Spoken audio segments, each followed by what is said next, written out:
नमस्कार, सरिताज रेसिपीमध्ये तुमचं सगळ्यांचं स्वागत आहे। आज आपण भेंडीची भाजी कशी बनवायची हे पाहणार आहोत। खूप झटपट होणारी ही अशी भेंडीची भाजी आहे।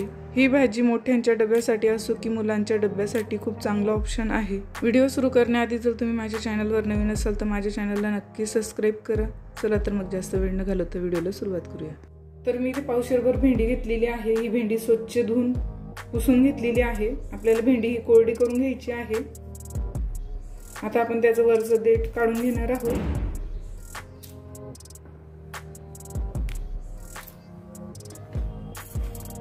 अशा प्रकारे मी सगळ्या भेंडींचं वरचं देठ काढून घेणार आहे आणि चेक करून घेणार आहे या खराब आहेत की नाहीत।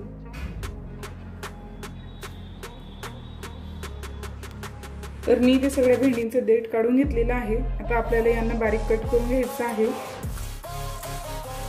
तर अशा प्रकारे आपण याला कट करून घेणार आहोत। तुम्हाला जेवढं जाड हवं असतील तेवढं तुम्ही कट करू शकता।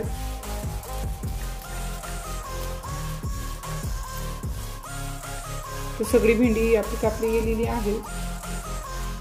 आता मी इथे हिरवी मिरचीचा वापर करणार आहे। ही भाजी मी लहान मुलांसाठी बनवत आहे म्हणून मी हिरवी मिरचीचा वापर केलेला आहे, म्हणजे आपल्याला नंतरून त्यांना खायला देताना हिरवी मिरची काढता येणार आहे।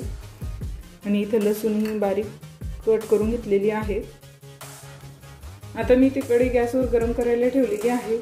यामध्ये आपल्याला तेल घालून घ्यायचं आहे।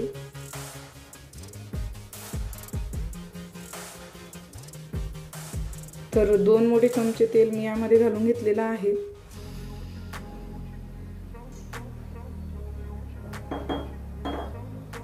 तेल आपलं छान असं गरम झालं की यामध्ये आपल्याला जिरं घालून घ्यायचं आहे। कापून घेतलेले लसूण घालून घ्यायचे आहे।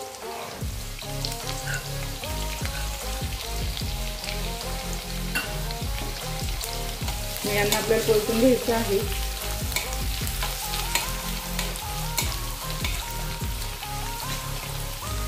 लसूणचा नॉर्मल कलर बदलला यामध्ये आपल्याला हिरवी मिरची घालून घ्यायची आहे।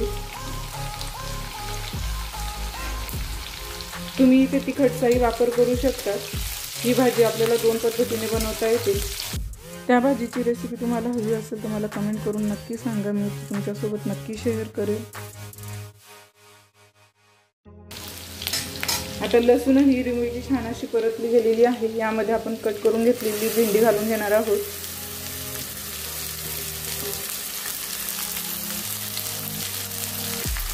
आणि यालाही छान असं परतून घेणार आहोत।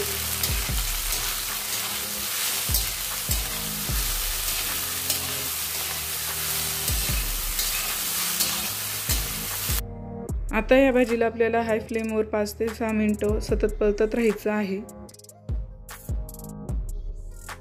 तर तुम्ही इथे पाहू शकता 5 ते 6 मिनिटांनंतर आपली भाजी छान अशी शिजलेली आहे। आपण चेक करून पाहणार आहोत। तर पाहू शकता भेंडी आपली इझिली तुटते, म्हणजे आपली भाजी शिजलेली आहे। आता आपण यामध्ये हळद टाकून घेणार आहोत।